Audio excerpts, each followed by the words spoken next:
ጥራጥን ፈስን ንቡር ኢልካ ምሕሳብ ጌጋ እዩ ምክንያቱ ምልክት ከቢድ ፀገም ጥዕና ክኸውን ስለ ዝኽእል ፈስን ጥራጥን ኩሉ ግዜ ብሰንኪ ዝበልዓካዮ ምግቢ ጥራይ ኣይኮነን ዝመጽእ እቲ ምክንያት ኣብ ውሽጢ ኣካልካ እውን ክኸውን ይኽእል እዩ ሓደ ሰብ ኣብ መዓልቲ ክሳብ ክንደይ ግዜ እንተፈስዩ ወይ እንተጠሪጡ እዩ ንቡር ዝኸውንን ልዕሊ ክንደይ ግዜ እንተኮይኑ እዩ ድማ ምልክት ከቢድ ፀገም ጥዕና ዝኸውን ብሕልፊ ኣብ ቀልቀልኩም ደም እንተሪኢኹም ወይ ዘይተሓሰበ ምጉዳል ክብደት እንተጋጢምኩም እዚ ምስ በዝሒ ፈስዩ ወይ ጥራጥ ተደሚሩ ህጹጽ ናይ ሕክምና ሓገዝ ከም ዘድልየኩም ዘመልክት እዩ ኣብዚ ቪድዮ መበገሲ ዝፀገም እንታይ ምዃኑን ስለምንታይ ፈስና ወይ ጥራጥና ሓደ ግዜ ጨና ዝህልዎ ሓደ ግዜ ድማ ዘይህልዎ ዝብልን ብተደጋጋሚ ምብዛሕ ፈስን ጥራጥን ተተሻቂልኩም ድማ እትፍታሕ ኣብ መወዳእታ እዛ ቪድዮ ክንሪኦ ኢና ሰላም እዚ ፍኖት ክሊኒክ እዩ ኣብ ሰሙን 2 ግዜ ናባኹም ንፍንዎ ህይወት ዘድሕን መደብ ጥዕና ንከይምልጠኩም ቻናልና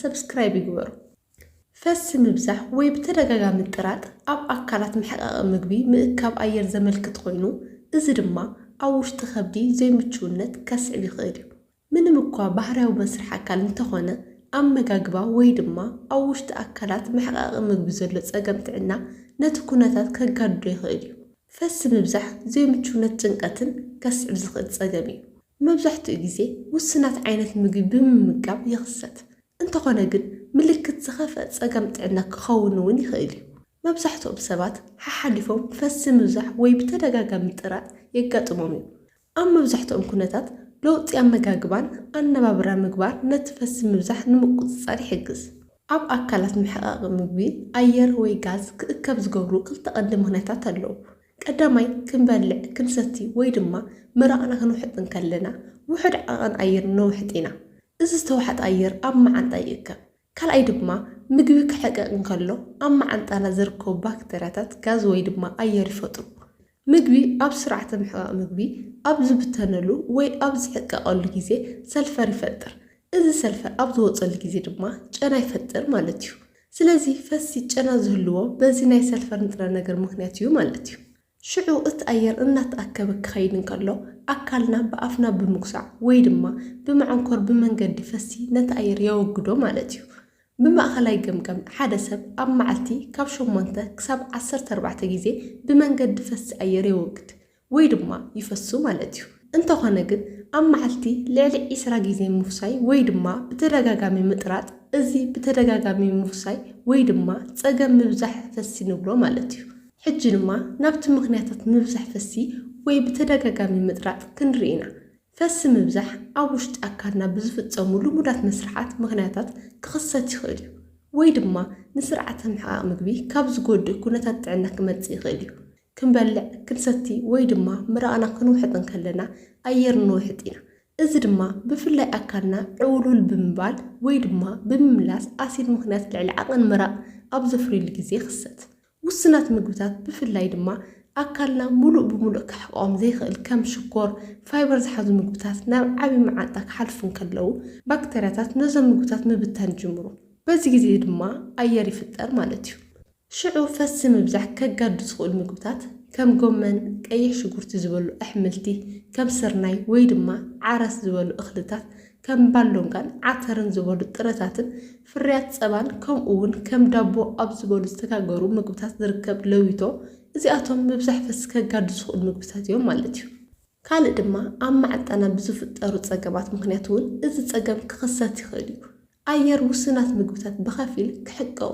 ከለዉ ከም ተረፍ ፍርያት ክፈጥር ይኽእል እዩ ውስናት ፀገም ጥዕና ድማ ነቲ ፈሲ ምብዛሕ ከስዕብዎ ወይ ከጋድዎ ይኽእሉ ማለት እዩ ነዚኣቶም ክንርኢ ከለና ገለ ስር ዝሰደዱ ሕማማት ፈሲ ምብዛሕ ከስዕቡ ይኽእሉ እዩ ንኣብነት ሕማም ክሮንስ ባክተርያ ንኡሽተይ መዓንጣ ልዕሊ ዓቐን ምዕባይ እዚኣቶም ብተወሳኺ ድማ ሓደ ናይ ካንሰር ኣብ መዓንጣ ምዕፃው ስለ ዘስዕቡ ምብዛሕ ፈሲ ንክኸውን ምክንያት ይኾኑ ማለት እዩ ካልእ ጋስትራይትን መዓንጣን ከምኡውን ካልኦት ረኽስታት መዓንጣ ነዚ ፀገም የምፅዎ ኣብ ስርዓተ ምሕቃቕ ምግቢ ዝኽሰት ረኽሲ ቫይረስ ባክተርያ ወይ ድማ ፓራሳይት ወይ ከዓ ምግቢ ምምራዝ ምእካብ ኣየር ከስዕብ ይኽእል እዩ ንኣብነት ረኽሲ ኢኮላይ ኤምቢያሲስ ከምኡውን ከም ጃርዲያ ዝኣመሰሉ ሕማማት ነዚ ኩነታት ወይ ነዚ ፀገም ከስዕቦ ይኽእሉ ማለት እዩ ካልእ ድርቀት ከብዲ እዩ ቀልቀል ልዕሊ ዓቐን ኣየር ንምውጋድ ከፀግም ይኽእል እዩ እዚ ድማ ተወሳኺ ምእካብ ኣየር ዘይምቹውነት ከምኡውን ምብዛሕ ፈሲ የምጽእ ማለት እዩ። ካልእ አንቲባዮቲክስ እዮም። እዚኣቶም ነቲ ኣብ ማዓንጣ ዘሎ ንቡር ባክተርያ ክዘርጉን ምብዛሕ ፈሲ ከስዕቡን ይኽእሉ እዮም። ካልኦት ምክንያታት ድማ ንኣብነት ጥንሲ፣ ቅድሚ ወርሓዊ ጽግያት ዝመጽእ ሕማም፣ ካልኦት ጸገማትን ምብዛሕ ፈሲ ወይ ብተደጋጋሚ ምጥራጥ ከስዕቡ ይኽእሉ እዮም።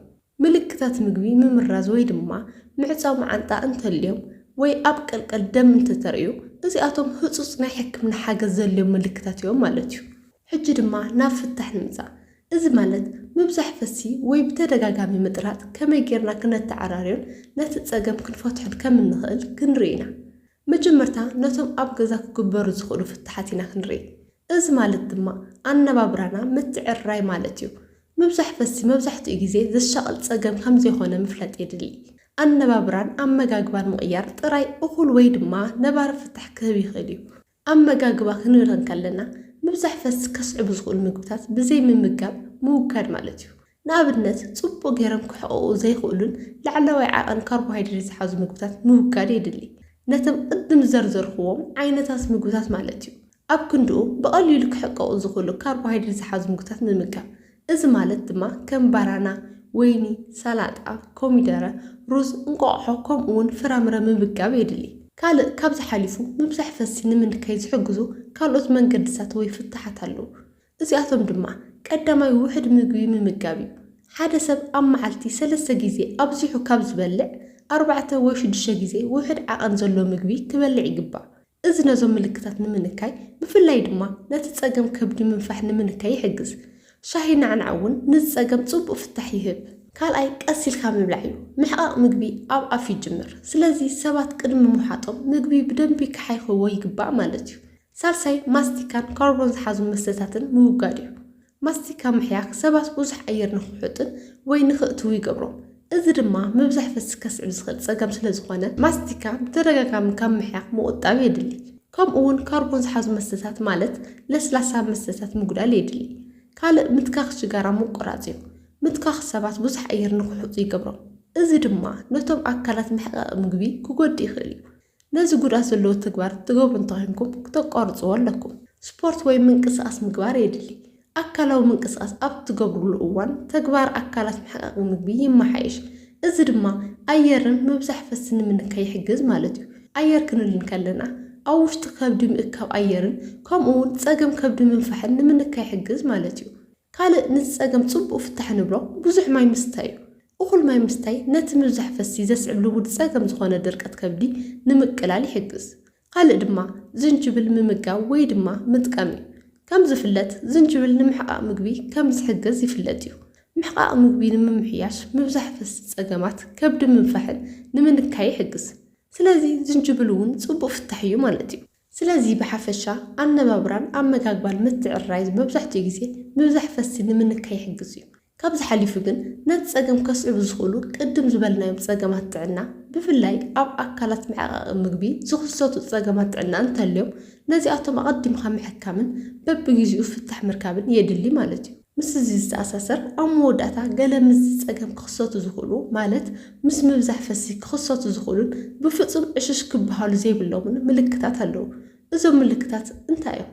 ዘይልሙድ ምብዛሕ ፈሲ እንተልይኩም ወይ ድማ ምስ ምብዛሕ ፈሲ ካልኦት ምልክታት እንተጋጢሙኩም ምርመራ ክትገብሩ ይግባእ። እዞም ምልክታት እዚኣቶም ከብዲ ምንፋሕ፣ ሕማም ከብዲ ዘይቋርጽን ብተደጋጋሚ ብከብዲ ምጥራጥ ወይ ምብዛሕ ፈሲ እንተልዩ ውፅኣት ድርቀት ከብዲ ዘይተሓሰበ ምጉዳል ክብደት እንተልዩ ኣብ ቀልቀል ደም እንተልዩ እዚኣቶም ብፍጹም ዕሽሽ ክበሃሉ ዘይብሎም ምልክታት ብምዃኖም ወይ ድማ ከቢድ ጸገም ጥዕና ከመልክቱ ስለ ዝኽእሉ እዞም ምልክታት እንተስተውዒልኩም በቢግዚኡ ሕክምና ምግባርን ምሕካምን የድሊ ማለት እዩ። ናይ ሎማዓንቲ መደብ ጥዕና እዚ ይመስል። ክሳብ ብኻልእ መደብ ጥዕና ንራኸብ። ሰላም ጽንሑ።